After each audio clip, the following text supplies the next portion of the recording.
Hi guys! Ngayong araw ay samahan nyo nga pala kaming kumain ni Jenilyn sa labas. Wala daw kasi siyang magawa sa bahay nila kaya naman inaya niya nga kung kumain kami sa labas kaya naman nag-go din agad ako. Pagkarating nga namin dito sa kakainan namin, pumili na rin naman na agad kami ng kakainin namin at nung makapili na nga kami, umorder na agad si Jenilyn. Tapos nung maka-order na nga kami, nag-mirror shot lang kami saglit tapos maya-maya lang itinawag na nga yung pangalan namin dahil nga okay na yung in-order namin. Bali, ayan nga pala lahat ng kakainin namin dahil nga ayan lahat ng cravings namin. Tapos nung malapag na nga lahat ang in-order namin, naisip ko unahin itong baked sushi dahil nga ayun yung pinakakinig-crave ko. Kaya naman tara, kain na tayo!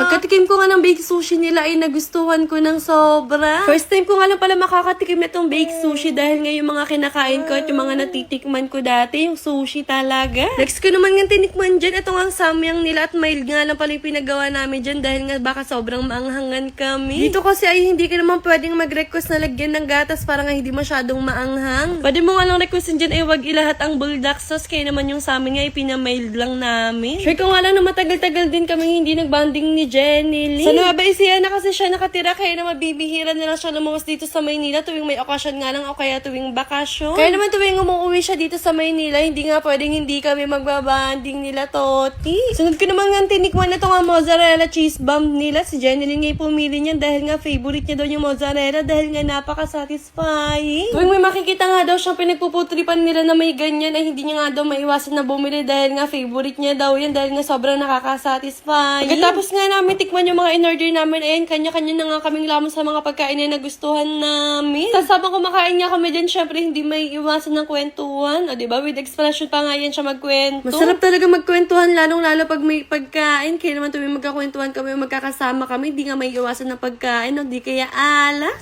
Pero masama nga yung pakiramdam ko ngayon, kaya naman talagang hindi kami pwede uminom. At pagkain na nga lang yung pinulutan namin habang nagchichismisan. Sunod ko naman nga kinain dyan yung buldak nila, medyo hindi ko nga nagustuhan yung buldak nila kasi medyo matabang. Naisip ko nga na sana hindi ko na lang pala siya pinamail, pinalahat ko na nga na pala sana yung mga seasoning niya. Parang mas pamangit lang kasi yung lasa niya nung pinamail nga namin, kaya naman nagsisi ako. Hindi nga namin agad naubos yung pagkain na in-order namin ni Jenilyn dahil nga hindi kami dyan nakafocus. Dahil nakafocus talaga kami sa mga chismis na baon namin. Finally, matitikman ko na nga itong tiramisu dahil nga matagal-tagal ko na nga kinikrave to. Natatakam kasi ako sa tiramisu ni Naomi Peña kaya naman buti na nga lang meron dito at matitikman ko na nga. Bisco flavor nga pala yung pinili namin dyan ni Jenilyn dahil nga sabi niya natikman niya daw niya yan at masarap nga daw. At totoo nga masarap yung bisco flavor dito sa may tiramisu dahil nga sobrang nabitan ko rin siya. After nga na pagkain namin dyan, nabusog at naumay na nga kami sa mga in-order namin kaya naman nagkaayaan na kaming umuwi at hanggang dito na lang.